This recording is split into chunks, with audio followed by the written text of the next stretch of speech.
तो दीदी आज की वीडियो में हम आपको बताएंगे CLF संकुल स्तरीय संघ में 2024 में आने वाली पूरी 7 नौकरियों की जानकारी। यदि आप स्वयं सहायता समूह से जुड़ी हुई हैं तो संकुल स्तरीय संघ के बारे में जानना आपके लिए बहुत जरूरी है। और CLF संकुल स्तरीय संघ, जिसको CLF भी कहते हैं, क्लस्टर लेवल फेडरेशन, इसमें कौन कौन सी नौकरियां आती हैं, इसकी क्या योग्यता है, क्या कार्य है और कितना मानदेय मिलता है, अलग अलग इन 7 नौकरियों के बारे में हम विस्तार से आपको जानकारी देने वाले हैं। तो चलिए हम वीडियो को शुरू करते हैं और आप लोग ध्यान पूर्वक इन नौकरियों के बारे में समझ लीजिएगा। आज की वीडियो में जो भी नौकरी हम आपको बताने वाले हैं ये क्लस्टर लेवल फेडरेशन के अंतर्गत आती हैं, यानी कि CLF के अंतर्गत, जिसको हिंदी में संकुल स्तरीय संघ भी कहा जाता है। जैसे आपके गांव में समूह बने होते हैं और समूह के ऊपर एक ग्राम संगठन VO होता है और VO के ऊपर एक CLF क्लस्टर लेवल फेडरेशन भी होता है। ब्लॉक लेवल पर, यानी कि ब्लॉक स्तर पर, जो ब्लॉक पे आपका NRLM का ऑफिस होता है वहां पर BMM होते हैं। उसके बाद जो नीचे होगा वो आपका क्लस्टर लेवल फेडरेशन होता है और क्लस्टर के नीचे ग्राम संगठन होता है। तो क्लस्टर लेवल फेडरेशन में सबसे पहली जो नौकरी है दीदी वो होती है बुक कीपर की। बुक कीपर का काम क्या होता है? संकुल स्तरीय संघ के रजिस्टर लिखना, उनकी बैठक की व्यवस्था करवाना और संकुल स्तरीय संघ का जो ऑफिस होता है उसको जो है चाबी खोलने का और व्यवस्थित करने का काम रहता है। तो संकुल स्तरीय संघ के बुक कीपर का काम विशेष तौर पे तो संकुल के रजिस्टर लिखने का ही होता है। संकुल में रजिस्टर लिखने के लिए BK की जो नियुक्ति की जाती है और इनको जो महीने का मानदेय दिया जाता है वो संकुल स्तरीय संघ के अमाउंट से ही दिया जाता है। तो संकुल स्तरीय संघ का जितना अमाउंट होता है उसी हिसाब से इनका मानदेय भी दिया जाता है। कम से कम इनका मानदेय 4,000 रुपये महीना और अधिक से अधिक 5,000, 6,000, 7,000 रुपये तक का इनको मानदेय दिया जाता है।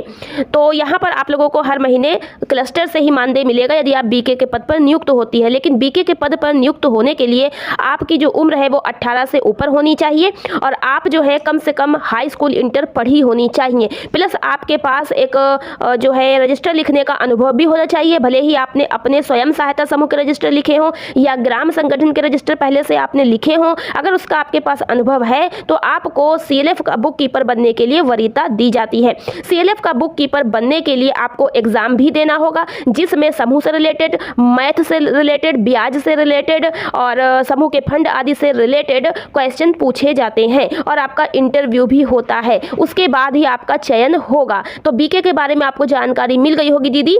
आवेदन करने के बारे में हम आपको बताएंगे आगे। दूसरी नौकरी है आपकी IPRP की। IPRP जो होती है वो आंतरिक प्रोफेशनल रिसोर्स पर्सन होती हैं। इनका काम होता है ग्राम संगठनों के अंदर जो समूह बने हैं वहाँ गांव में जाके ग्राम संगठन की बैठक करवाना, समूहों की बैठक में मदद करवाना, ग्राम संगठन के फंड दिलवाने में मदद करवाना, समूहों के फंड दिलवाने में मदद करवाना और ग्राम संगठन समूहों की बैठक को सुचारू रूप से करवाने में मदद करना। एक तरह से समूह और ग्राम संगठन को संचालन करवाने में मदद करती है। तो ये होता है IPRP का काम। इनको कुछ ग्राम संगठन और VO दिए जाते हैं और उन्हीं की देखरेख करने के लिए उन गांव में जाकर ये कार्य करती हैं और ये मेन जो है CLF की कैडर ही होती है।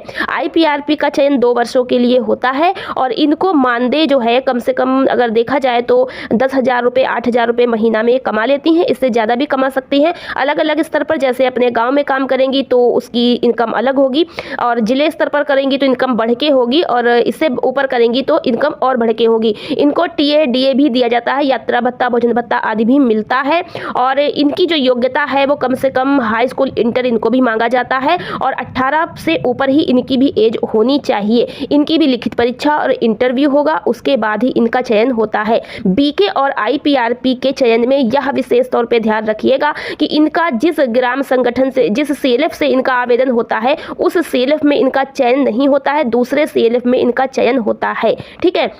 इसके बाद नंबर 3 पे हम लोग बात करें तो नंबर 3 पर नौकरी है बैंक सखी की। बैंक सखी भी CLF की कैडर होती है और CLF के अंडर में काम करती है। तो बैंक सखी का चयन जो होता है वह भी लिखित परीक्षा, इंटरव्यू के माध्यम से होता है। इनकी भी ट्रेनिंग आदि करवाई जाती है। कोई भी नौकरी हो इनकी ट्रेनिंग होती है RCT पर जाकर के 6 से 7 दिन का।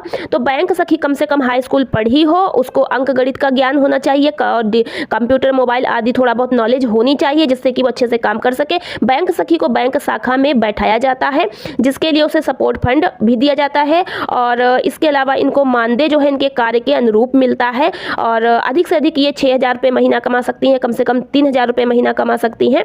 और इसके अलावा इनको जो है CLF के अंडर में कार्य करना होता है। उम्र की बात करें तो 18 प्लस इनकी भी उम्र होनी चाहिए, क्योंकि समूह में जो भी दीदी जुड़ती हैं वो 18 से प्लस होती हैं, तो कम से कम 18 से ऊपर ही एज होनी चाहिए। तो 20 अगर आपकी उम्र है 20 वर्ष की तो इसमें आवेदन कर सकती हैं।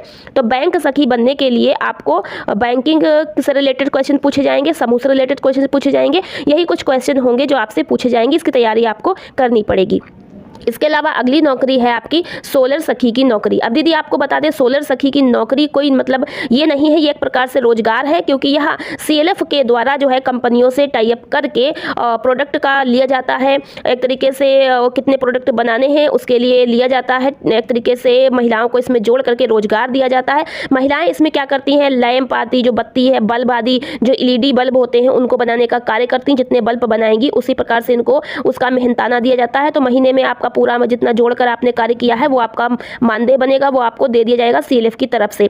इसमें अलग अलग प्रकार से होती है, कोई दीदी बल्ब बनाने का कार्य करती हैं, कोई जो है उपकरण जो खराब हो गए उनको ठीक करने का काम करती हैं। इस प्रकार से अलग अलग रहती हैं। तो ये एक प्रकार से रोजगार होता है, आपके कार्याधारित मानदेय आपको मिल पाएगा। अब इसके बाद आपका अगली नौकरी जो है वो है FNHW, जिसको स्वास्थ्य सखी भी कहते हैं। FNHW का फुल फॉर्म होता है फूड न्यूट्रिशन हेल्थ वॉश। ये स्वास्थ्य सखी भी कही जाती हैं, पोषण सखी भी कही जाती हैं। तो इनकी नियुक्ति भी क्लस्टर के माध्यम से होती है और ये गांव में समूहों में जा करके स्वास्थ्य और गर्भवती महिला, छोटे बच्चों के खान पान, स्वास्थ्य रक्षा, साफ सफाई, इसके बारे में जागरूक करने का कार्य करती हैं। गर्भवती महिलाओं बच्चों को टीका आदि लगवाने के लिए प्रोत्साहित करती हैं, उनको बूथ तक ले जाने की मदद करती हैं। यही सब कार्य इनका रहता है और इनको जो है महीने में पूरा महीना काम नहीं करना पड़ता है, 10 से 12 दिन काम करना पड़ता है, उसी का इन्हें मानदेय मिलता है। तो इनको 2,000 रुपये तक का मानदेय मिलता है। ये दीदी हाई स्कूल पढ़ी होनी चाहिए और कम से कम 20 उम्र इनकी एज होनी चाहिए और तभी इसमें आवेदन कर पाएंगी। इनका भी ट्रेनिंग होता है, उसी के बाद ये नियुक्त की जाती हैं समूहों में कार्य करने के लिए।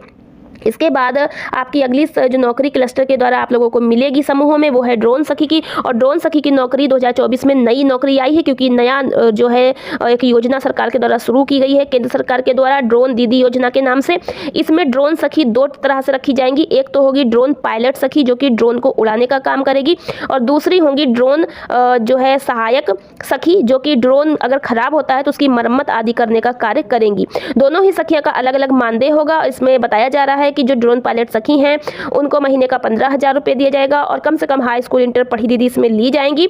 अभी इसकी वैकेंसी पहली बार भरी जानी है, 2024 में नई नौकरी है।